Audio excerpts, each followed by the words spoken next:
You're not family, you only stayed because it was convenient. My daughter said that while signing the inheritance papers.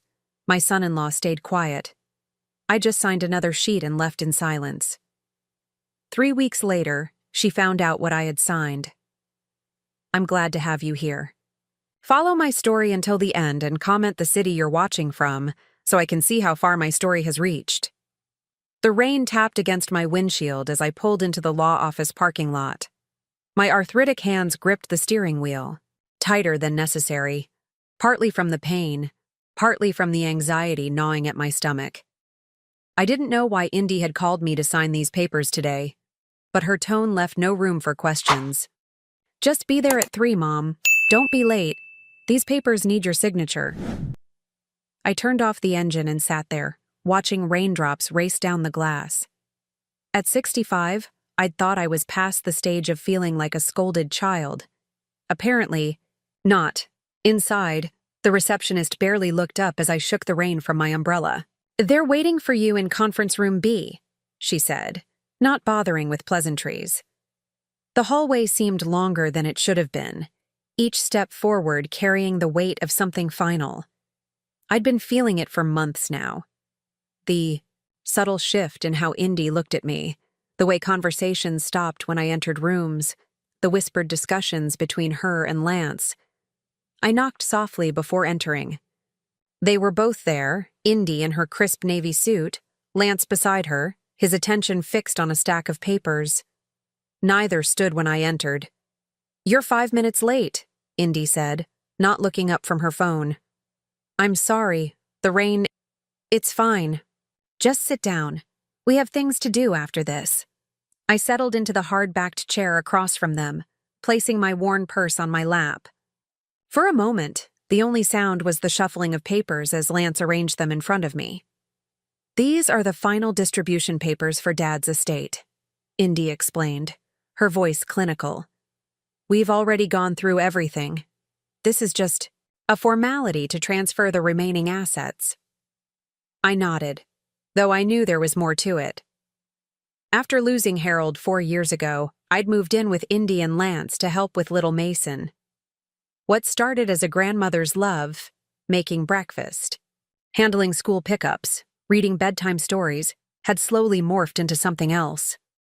I'd become the live-in help, convenient, but not quite family.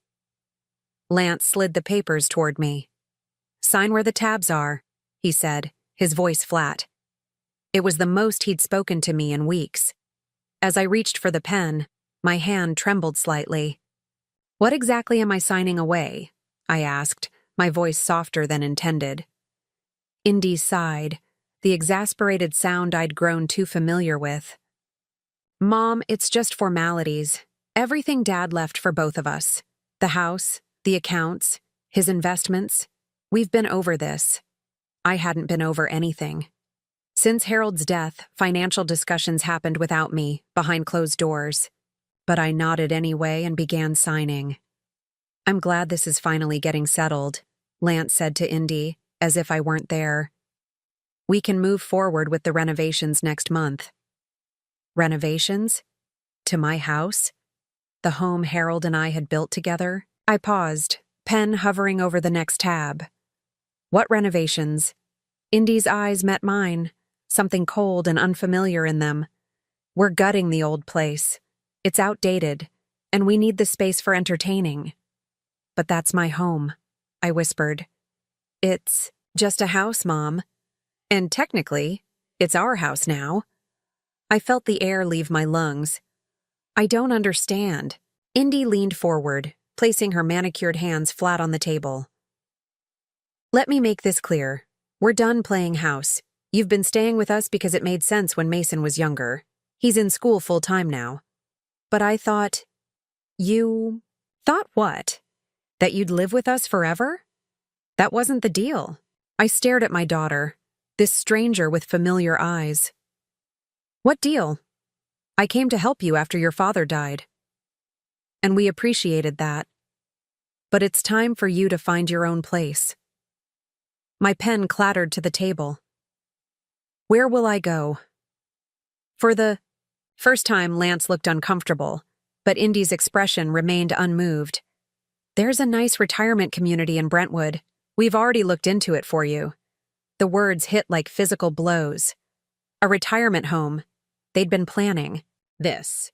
All those hushed conversations, the sudden questions about what furniture I wanted to keep, the casual mention of an old friend who loved her new senior living arrangement. I reached for the pen again, a strange calm settling over me. I would sign, I would walk out, I would disappear from their perfectly curated lives. As I added my final signature, Indy gathered the papers without a word of thanks. She slid them into a folder, her wedding ring catching the fluorescent light. The ring Harold had helped Lance pick out for her. "Is that all?" I asked, rising slowly. "That's all," Lance confirmed, still not meeting my eyes. I clutched my purse, turned to leave, but Indy's voice stopped me. "Mom, don't make this harder than it needs to be. You're not family. You just stayed because it was convenient. For all of us." The words cut deeper than any knife. I didn't turn back. I didn't let her see the tears that sprang to my eyes. I simply walked out, my footsteps echoing in the hallway. 3 weeks later, she would discover what I had actually signed. 3 weeks later, everything would change. But in that moment, as I walked to my car in the rain, I was just an old woman with a broken heart and nowhere to call home. My small motel room felt simultaneously claustrophobic and too empty as I unpacked the single suitcase of belongings Indy had deemed mine. The rest of my life, 4 decades of memories, trinkets, and treasures, remained in the house that was no longer my home. I placed Harold's photograph on the nightstand, my fingers lingering on his smiling face. "You'd be so disappointed," I whispered to him. That night, sleep eluded me. Every time I closed my eyes, memories flooded in, not as gentle waves but as a crushing tsunami. I remembered Indy as a little girl, her front teeth missing, rushing to show me her spelling test with the gold star. I remembered her high school graduation, how proud Harold and I had been as she gave her valedictorian speech. I remembered her wedding day, how Harold had whispered, "We did good, Rhonda," as we watched her dance with Lance. And then came Harold's diagnosis. Pancreatic cancer. 6 months, the doctor said. He lived for 8, fighting with everything he had. "Promise me you'll take care of each other," Harold had whispered in his hospital bed, holding both my hand and Indy's. We'd both nodded, tears streaming down our faces. A promise I had kept. A promise she had discarded. When Harold died, Indy was pregnant with Mason. She and Lance had just bought their new house, their careers were taking off, and they were overwhelmed. It seemed natural when they suggested I move in to help with the baby. "Just until we get our footing, Mom," Indy had said. "It would mean everything to us." I sold my little condo without hesitation. What did I need it for? My family needed me. The first year with Mason was a blur of midnight feedings, first smiles, and the pure joy of watching a new life unfold. Indy went back to work, and I settled into a routine with my grandson. We became a team, Mason and I. But as the years passed, something shifted. Indy's requests became demands. Lance's gratitude turned to expectation. The guest room became Rhonda's room, not Mom's or Grandma's. "Could you have dinner ready by 7? The Brightons are coming over." "Mason needs to be picked up early from school today. One of us will be home by 8. "We've got that charity event tonight. You don't mind handling bedtime again, do you?" I didn't mind. Not really. I loved Mason, loved being part of his life. But slowly, invisibly, I was being erased. From mother to nanny, from family to staff.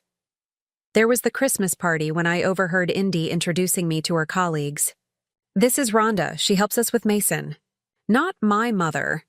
That stung. Then came Mason's school events, where Indy would arrive late, take over with a bright smile, graciously thanking me for filling in as if I were hired help, not his grandmother. The morning light was creeping through, The thin motel curtains before I finally drifted off, exhaustion overcoming heartache. I woke to a pounding on my door. Disoriented, I fumbled for my glasses and checked the time. 10:37 a.m. I never slept this late. Mrs. Keller? You need to check out by 11 if you're staying another night. A gruff voice called through the door. Yes, thank you. I'll be down shortly, I called back, my voice scratchy from crying and lack of sleep. I dressed slowly, my joints protesting more than usual, age or heartbreak. It was hard to tell the difference sometimes. As I gathered my meager toiletries from the bathroom, my phone rang. Indy's name flashed on the screen. My heart leaped traitorously. Had she changed her mind? Was she calling? To apologize? I answered, trying to keep the hope from my voice. Hello? Mom, where are you? Her tone was all business. At the Gateway Motel on Lexington. A motel? Good grief. Why didn't you go to Aunt Patricia's? Patricia lived 3 hours away and hadn't spoken to me since Harold's funeral, when she accused me of monopolizing the sympathy. Indy knew this. I needed somewhere close, I said simply. Whatever. Listen, I need Mason's vaccination records for camp. Where did you put them? Not, how are you? Not, are you okay? Just another demand. In the filing cabinet in the study. Third drawer, blue folder. Great, thanks. She paused. So, have you thought about Brentwood Acres? They have an opening next month, the retirement home, as if I had been considering it rather than having it thrust upon me. I don't think Brentwood is for me, I said, surprising myself with the firmness in my voice. Mom, don't be difficult. It's a nice place. They have activities and people your age. I said no, Indy. A sharp exhale. Fine, but you need to figure something out. Lance's mother wants to use the guest room when she visits next month. Of course, the other grandmother, the one who sent expensive gifts and took lavish vacations with Indy and Lance, but rarely spent actual time with Mason. I understand, I replied, though I didn't. I couldn't understand how my daughter had become this person. Good. I'll let you know when we're moving your things out. She hung up before I could respond. I stared at the phone, a strange sense of clarity washing over me. This call, so cold and transactional, crystallized everything I had been feeling, but couldn't articulate.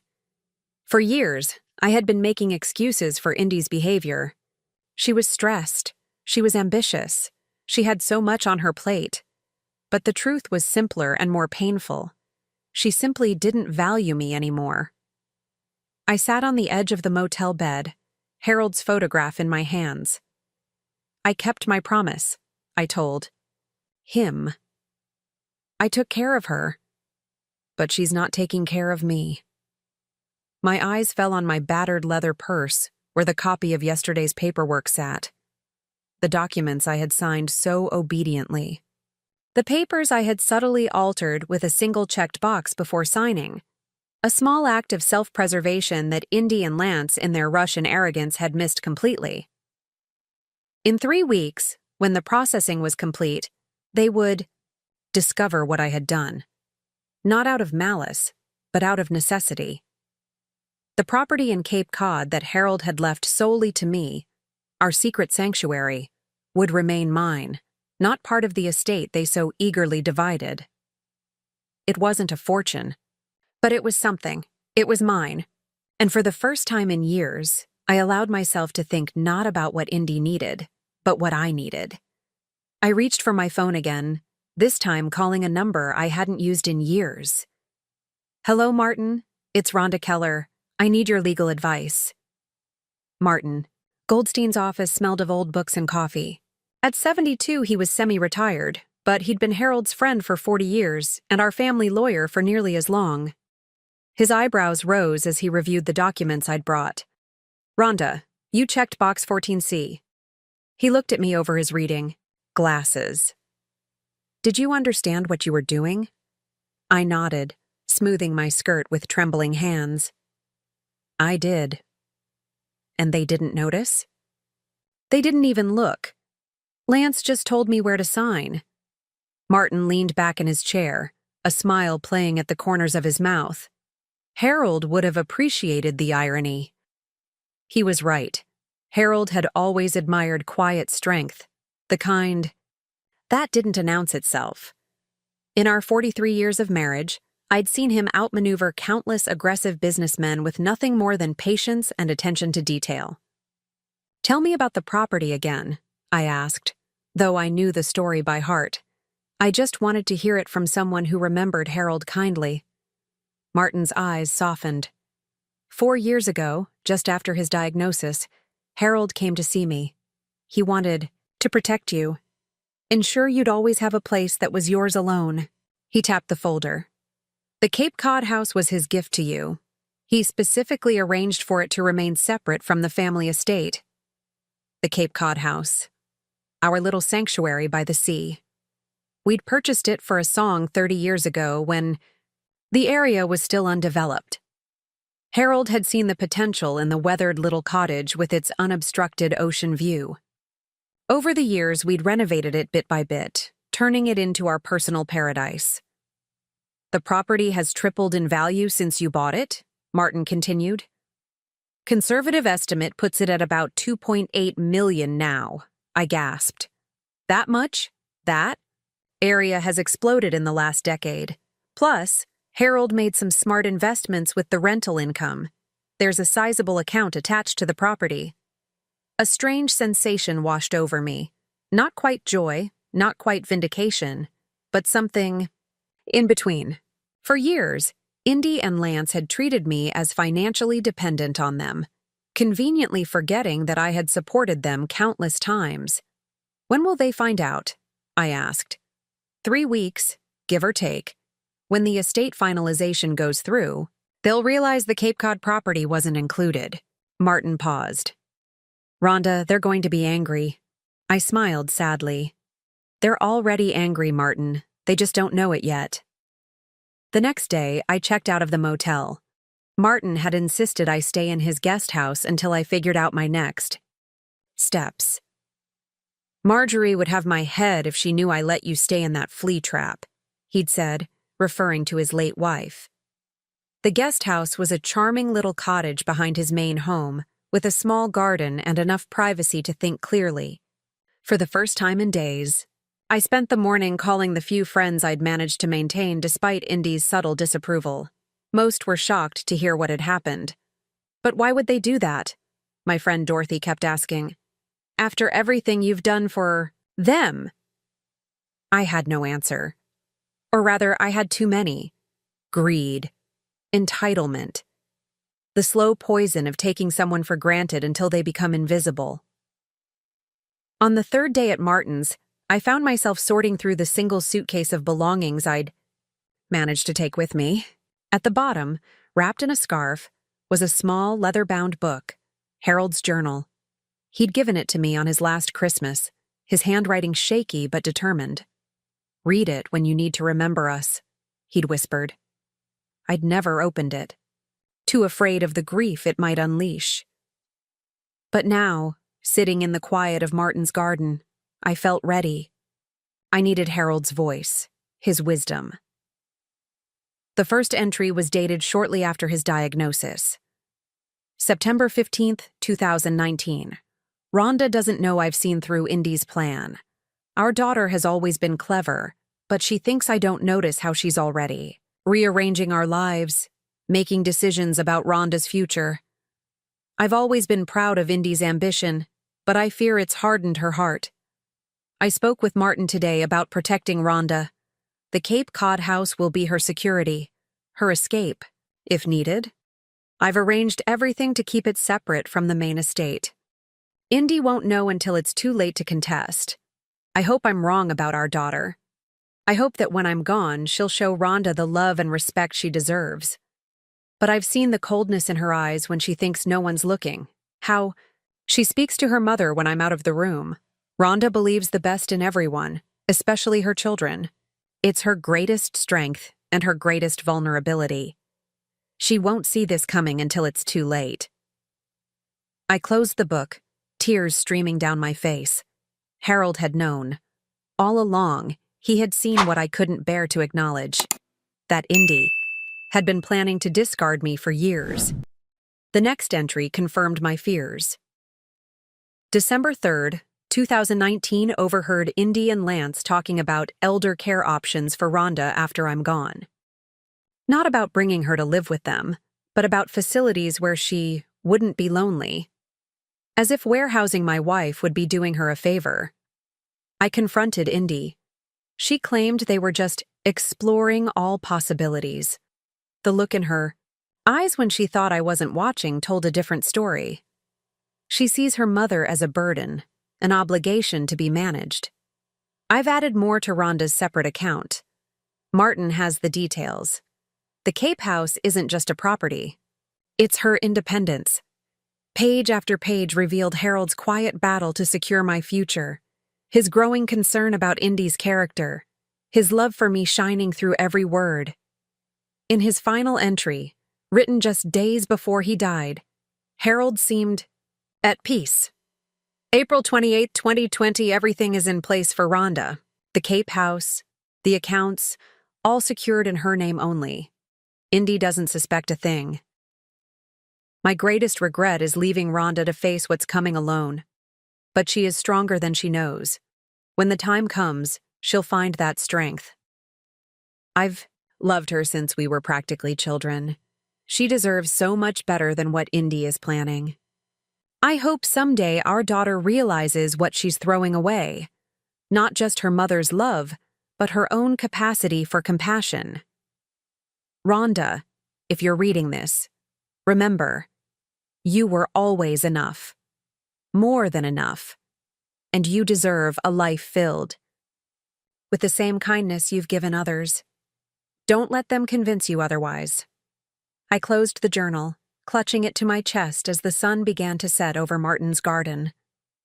For the first time since that awful day in the lawyer's office, I felt something other than grief and betrayal. I felt ready.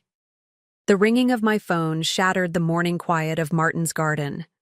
I didn't need to check the caller ID. The specific tone I'd set for Indy years ago blared through the peaceful space. Exactly 3 weeks had passed since that day in the lawyer's office. I took a deep breath and answered, "Hello, Indy." "What the hell did you do?" Her voice was ice and fire simultaneously. I set down my tea, surprising myself with how steady my hand was. "I believe you'll need to be more specific." "The Cape Cod property. It's not in the estate paperwork. The lawyer said you checked some box that kept it separate." "Box 14C, I said calmly. "You knew exactly what you were doing." She was practically screaming now. "You deliberately tricked us." The accusation might have wounded me a month ago. Now, it almost made me laugh. I signed documents I was asked to sign. If you and Lance had bothered to review them properly, you might have noticed. "This is theft." "No, Indy, it's mine. The Cape House was always mine. Harold left it to me specifically, separate from the estate. He made sure of it.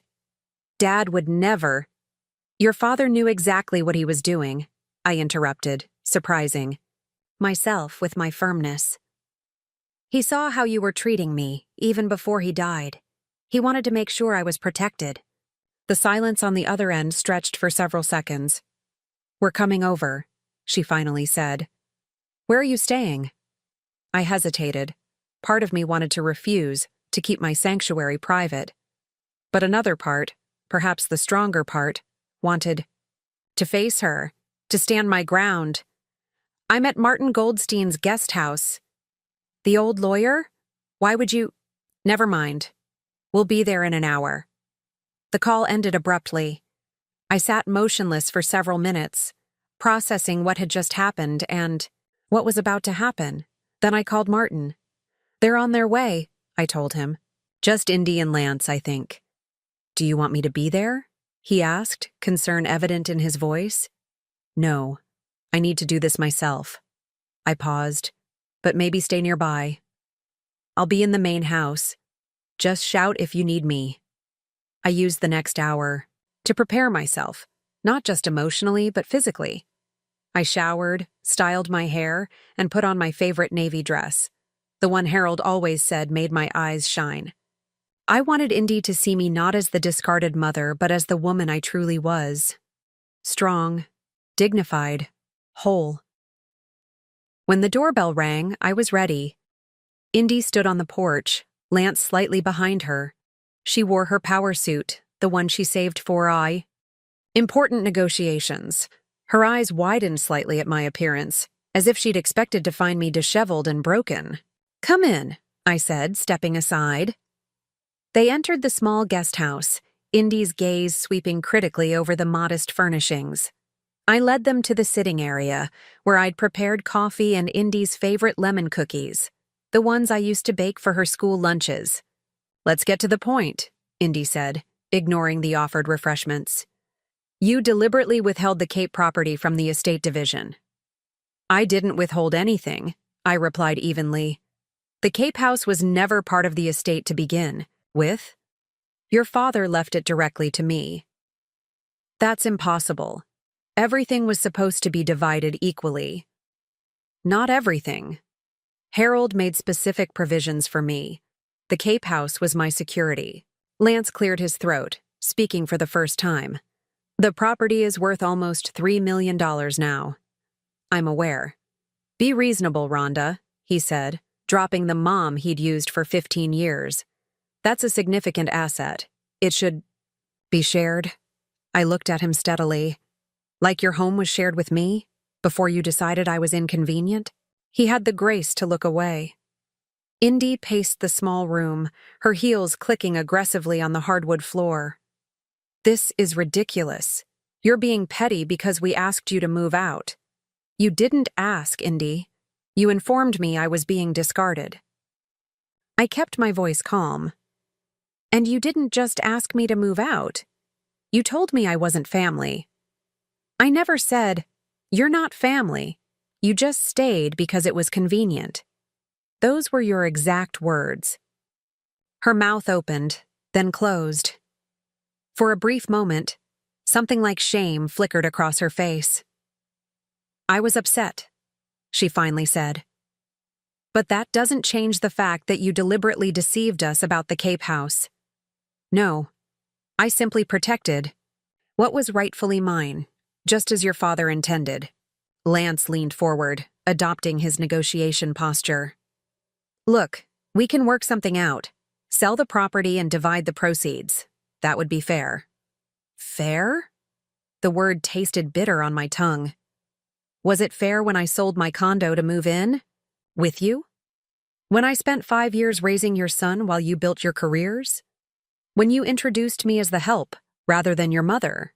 Lance had the decency to look uncomfortable, but Indy's expression hardened. "Always the martyr," she snapped.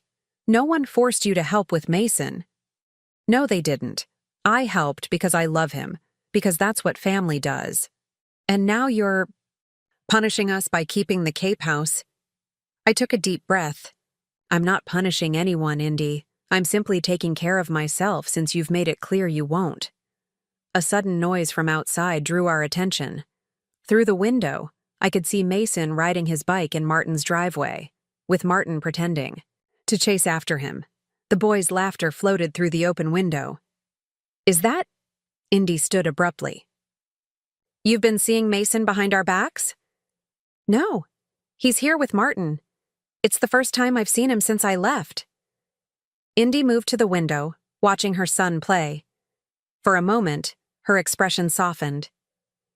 "He's been asking about you," she admitted reluctantly. "Wants to know when Grandma's coming home." The words pierced my heart. "What did you tell him?" "That you needed some time to yourself." She turned back to me. "What was I supposed to say? That we kicked you out?" "You could have told him the truth. That you decided I wasn't needed anymore." Lance stood, joining Indy at the window. "Look, this is getting us nowhere. The fact is, we need to resolve the property issue." I squared my shoulders. "There is nothing to resolve. The Cape house is mine. Your father ensured that." We could contest it, Indy threatened.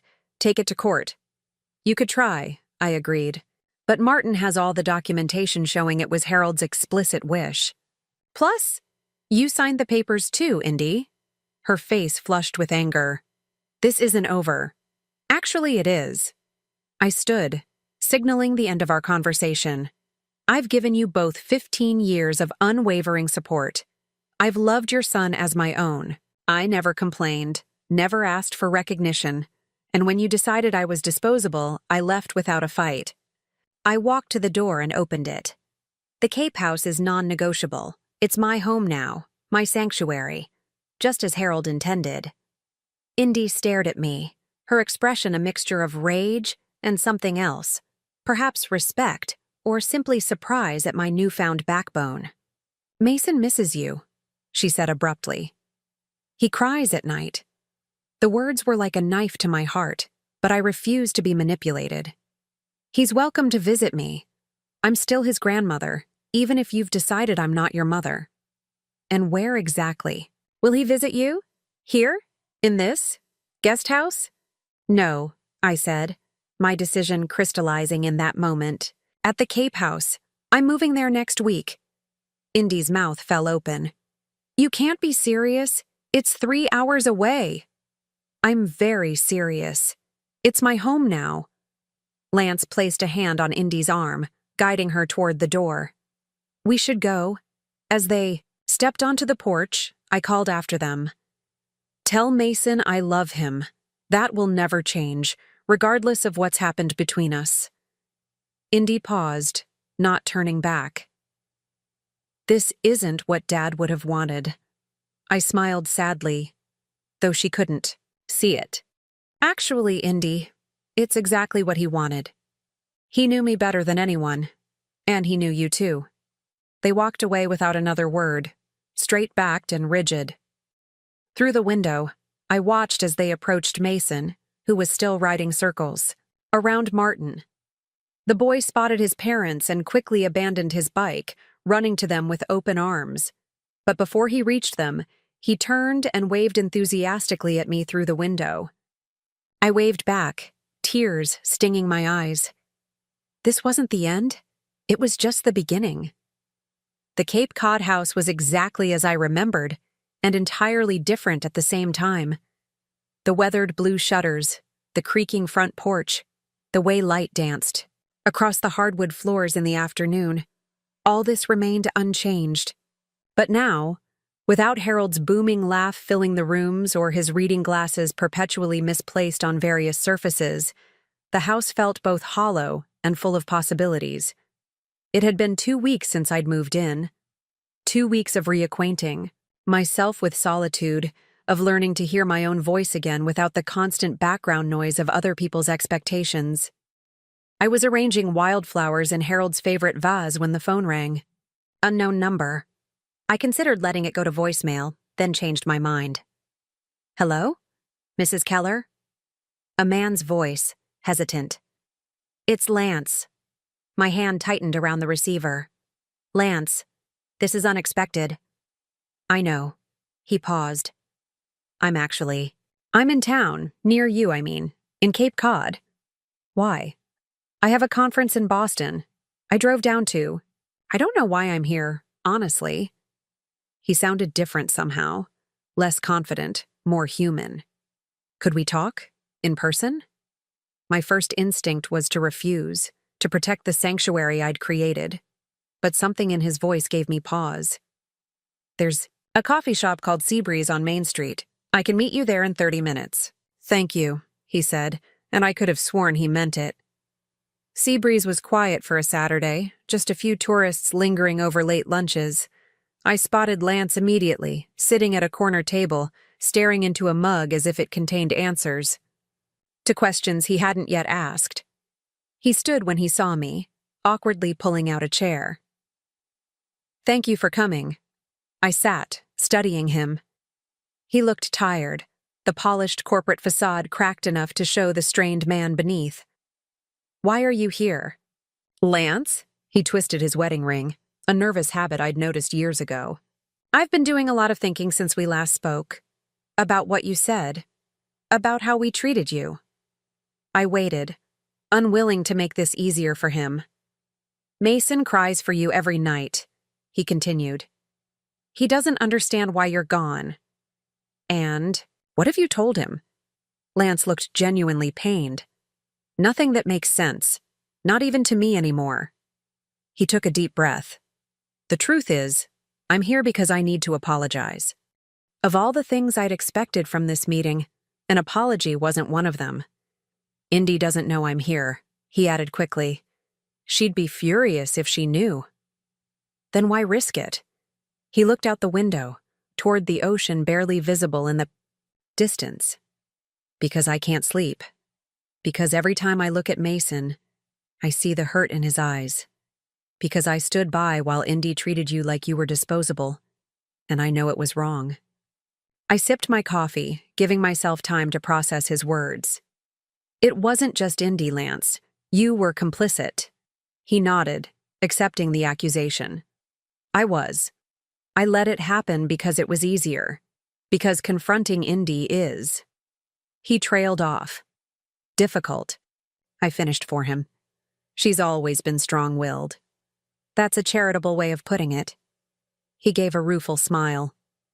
She's become. I don't know how to describe it. Cold. Calculating. Not just with you. With everyone. Including you? His silence was answer enough. Mason asked me yesterday if we could visit you, he said after a moment. I didn't know what to say. Indy has forbidden him from even mentioning your name. The pain of that revelation was physical, a knife twisting in my chest. He's 7 years old. He shouldn't be caught in the middle of this. I know. Lance met my eyes directly for the first time. That's partly why I'm here. Would you? Would you be open to seeing him? If I brought him without Indy knowing? The question hung between us, weighted with implications. I thought of Mason, his gap-toothed smile, the way he'd curl against me during thunderstorms, his endless questions about the world, my grandson, my heart. Yes, I said simply. I would like that very much. Relief washed over Lance's face. Thank you. He misses you terribly. I miss him too. Every day. We sat in silence for a moment, the cafe's ambient noise filling the space between us. There's something else, Lance said finally, his voice lower. Something you should know. What is it? He glanced around, as if worried about being overheard. Indy's been different since Harold died. Harder. More focused on appearances and status than anything else. I've noticed. No, it's worse than you know. He leaned forward. 2 months ago, I overheard her on the phone. She was talking to someone about accelerating the timeline now that you were out of the picture. Timeline for what? Selling your house. Your and Harold's house, I mean. The one you lived in for 30 years. I frowned. But that house isn't worth much. It's in an older neighborhood and it needs work. It's not about the house. It's about the land. Lance's expression was grim. Apparently there's been interest from developers. The entire block could be rezoned for commercial use. Indy's been in talks with them for over a year. The revelation struck me like a physical blow. A year? But I was still living there when Harold died. She was planning this while I was still in the house? Lance nodded, unable to meet my eyes. That's why she was so eager to get you into a retirement home. The developers want to break ground by next spring. I sat back, struggling to absorb this new betrayal. Not just discarded, but deliberately removed so Indy could profit from selling my home. The home where she'd grown up, where every doorframe was marked with her height through the years, where Harold and I had built our life together. I'm sorry, Lance said quietly. I should have told you sooner. I didn't know how. Why tell me now? He looked troubled. Because it's wrong. Because Mason found the photo albums you'd stored in the attic, the ones with all the family pictures in the trash last week. Indy had thrown them away. His voice broke slightly. He was crying, trying to pull them out, And she just told him they were garbage, that we needed to declutter before the move. I closed my eyes, imagining Mason's confusion and distress. When I opened them again, Lance was watching me with something like respect. "You're stronger than all of us, Rhonda. You always have been. I see that now." "Not stronger, just older. I've had more practice at survival." He smiled sadly. "Would next Saturday work? For bringing Mason?" I could tell Indy I'm taking him fishing. I nodded, surprising myself with the surge of joy that rose in my chest. Yes, Saturday would be perfect. As we parted outside the cafe, Lance hesitated, then said, "Harold would be proud of you, standing your ground, finding your voice." The unexpected kindness brought tears to my eyes. "Thank you for saying that." I watched him walk away. This man, I'd thought I knew. This person who was slowly revealing himself to be more complex than I'd realized. Not a hero, certainly not blameless, but perhaps not entirely a villain either. On the drive home, I found myself wondering about second chances. Not for Indy, some wounds cut too deep for easy healing, but for the fractured pieces of family that remained. For Mason. For myself. Perhaps even, in some limited way, for Lance. The horizon stretched before me, endless and blue, as I turned onto the coastal road that led to my house. My house, my life, my terms. For the first time in years, I felt the stirrings of genuine hope. Saturday morning dawned clear and bright, the kind of September day that feels caught between seasons. Summer's warmth lingering in the air while autumn's crispness waits just around the corner. I'd been up since dawn, unable to contain my anticipation. Mason was coming today. I'd spent all week preparing, baking his favorite chocolate chip cookies, setting up the spare bedroom with colorful quilts, and a nightlight, just in case, and clearing a space on the beach for the kite I'd bought him. I wanted everything to be perfect, even though I knew what mattered most was simply being together again. At 10 o'clock sharp, a car pulled into the driveway. I watched from the window as Lance helped Mason out of his booster seat. The boy looked around curiously, taking in the weathered shingled house and the ocean just visible beyond the dunes. Then he saw me at the window. His face transformed, breaking into a smile so radiant it brought tears to my eyes. He broke free from Lance's hand and ran full tilt toward the porch, nearly stumbling in his haste. I threw open the door just as he reached the steps, and then he was in my arms, his small body crashing into mine with the force of a tiny hurricane. "Grandma! Grandma! You're here!" I held him tight, breathing in the familiar scent of his hair, still baby sweet at 7, mixed with the faint traces of the citrus shampoo he'd always insisted on. "I'm here, sweetheart. I've missed you so much." "I missed you too," Mom said. "You went away, but I knew you wouldn't leave without saying goodbye." My heart clenched at the innocent faith in his words. Over Mason's shoulder, I met Lance's eyes. He stood awkwardly by the car, hands in his pockets, worry etched across his face. I beckoned him closer. "Come in, both of you." The morning passed in a blur of joy. Mason explored every corner of the house, exclaiming over the shells I'd collected. The view from the upstairs window, the wooden sailboat Harold had carved years ago. He chattered endlessly, filling me in on everything I'd missed. His loose tooth, the science project he'd won an award for, the new friend at school who could do perfect cartwheels. Lance stayed mostly quiet, watching us with a complicated expression. When Mason ran outside to fly his new kite, Lance finally spoke. "I haven't seen him this happy in months." I nodded, watching through the window as Mason's kite caught the wind, soaring high above the dunes. Children are resilient, but they notice more than we give them credit for. "Indy's pushing for private school next year," Lance said suddenly. "In Connecticut, it would mean boarding during the week." Boarding? At 8 years old? I couldn't hide my shock. "That's awfully young." "I know. I've tried to talk her out of it, but she's convinced it's the best way to ensure his competitive edge. He made air quotes around the words, his distaste evident. We fell silent, both watching Mason as he ran along the beach, the kite dancing above him. "I've been thinking about what you said," Lance continued after a moment. "About how we treated you. About the kind of family we've become." He took a deep breath. "I'm not proud of the role I played." "Why did you let it happen?" I asked quietly. It was the question that had haunted me for years. He considered his answer carefully. "At first, it was easier to go along with Indy, to convince myself she knew best. Then it became habit, and after a while." He shook his head. "After a while, I think I was afraid of her." The admission hung in the air between us, raw and honest. "She's not the person I married," he added softly. "Or maybe she is, and I just didn't want to see it." Before I could respond, Mason burst through the door, cheeks flushed with excitement. "Grandma, the kite went so high. Did you see?" I did.